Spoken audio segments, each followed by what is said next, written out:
Hey everybody, thanks for stopping by the Swints Trip and blog site.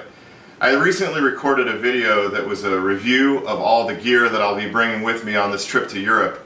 It ended up being a little lengthy, so I broke it down into a two-part series. Part one is a review of the bag itself and some of the thinking that went into the gear that was going to go into the bag. And then part two, which you can view later, is a review of the gear itself and what's inside the bag. So thanks again for stopping by. I hope you enjoy the video and I hope it's informative for you, and I'll be talking to you again soon.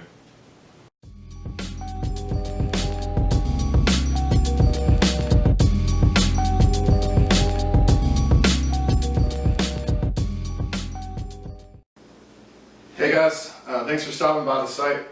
Kind of wanted to try my hand at a little bit of video here and share some information with you about the setup that I'm taking on the trip. It seems like whenever I tell people that I'm doing this, one of the first questions I get asked is, how are you going to live out of a bag for 4 months basically? Like what does that look like?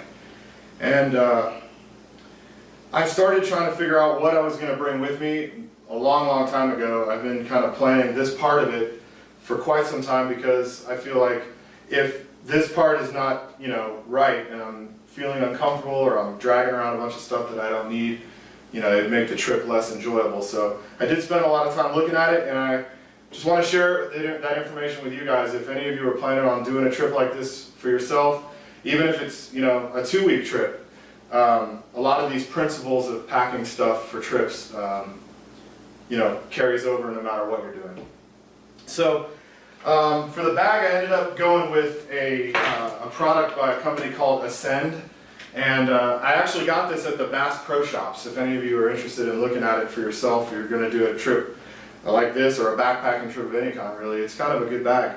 Very affordable, good price point, and I think one of the main things I learned from doing the research on bags is, and it definitely applies to this bag, is figure out what you're going to bring, figure out what you need to bring with you to do whatever it is you're going to do where you're going.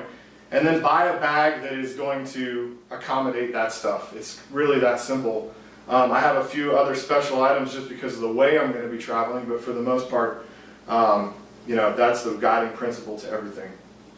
So, a couple things about this bag. On the back, it has really good cushioning in the areas where the bag is going to be touching your back, and that's why it's always a good idea to try a bag on before you buy it. Go to the store, put it on your back, see where it touches your back. Every bag is going to be different.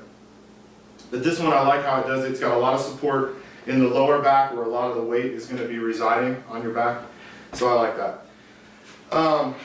The one complaint I guess I would have about this bag, and you're never going to find a bag that has everything that you want, but the one complaint that I have is on the outside portion here, it doesn't have a lot of tie-down points. It doesn't have a lot of straps and things that you can attach things to. So I've kind of done some creative stuff with some carabiners here to kind of give myself a little bit more flexibility in that area to kind of compensate for what the bag didn't already have on it. But other than that, it's a great bag.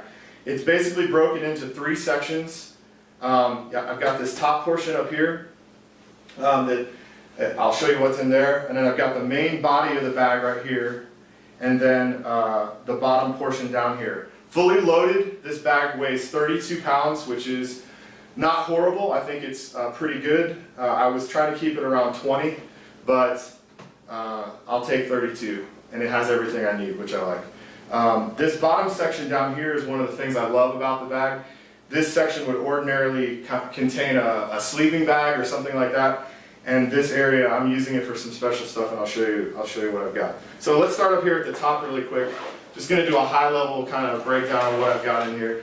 I think the key to packing properly in this situation is you've got to be organized. You've got to have the gear in places where it's easy to get. You don't have to tear the whole bag apart trying to get in there to get at what you need. So I have a keen sense of where everything is in this bag, and it's kind of compartmentalized as well so that I can get to stuff easily.